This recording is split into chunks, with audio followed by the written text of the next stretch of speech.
The Book of James, Chapter 1, from the New International Version.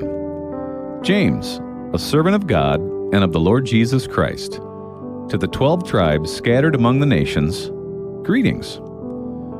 Consider it pure joy, my brothers and sisters, whenever you face trials of many kinds, because you know that the testing of your faith produces perseverance. Let perseverance finish its work, so that you may be mature and complete, not lacking anything.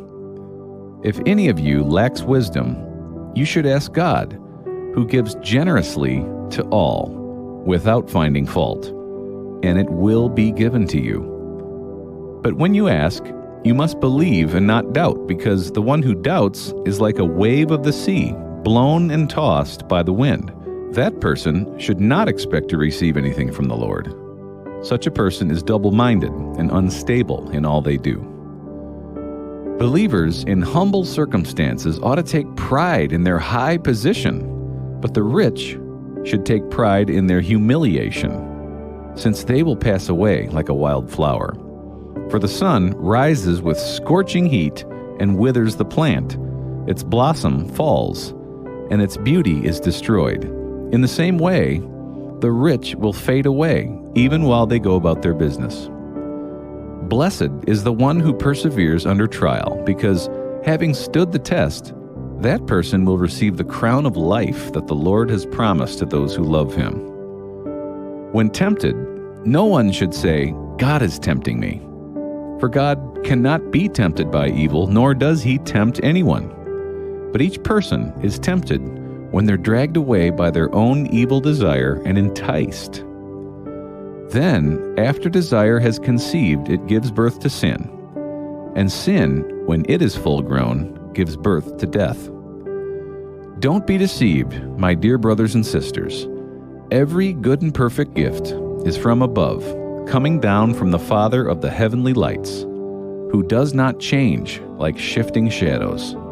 He chose to give us birth through the word of truth, that we might be a kind of firstfruits of all he created. My dear brothers and sisters, take note of this. Everyone should be quick to listen, slow to speak, and slow to become angry, because human anger does not produce the righteousness that God desires. Therefore, get rid of all moral filth and the evil that's so prevalent, and humbly accept the word planted in you, which can save you. Do not merely listen to the word and so deceive yourselves. Do what it says. Anyone who listens to the word but does not do what it says is like someone who looks at his face in a mirror and, after looking at himself, goes away and immediately forgets what he looks like. But whoever looks intently into the perfect law that gives freedom and continues in it, not forgetting what they've heard, but doing it, they'll be blessed in what they do.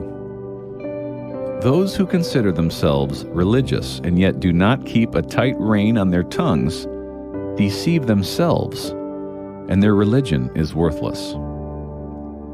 Religion that God our Father accepts as pure and faultless is this: to look after orphans and widows in their distress, and to keep oneself from being polluted by the world. This is the word of the Lord.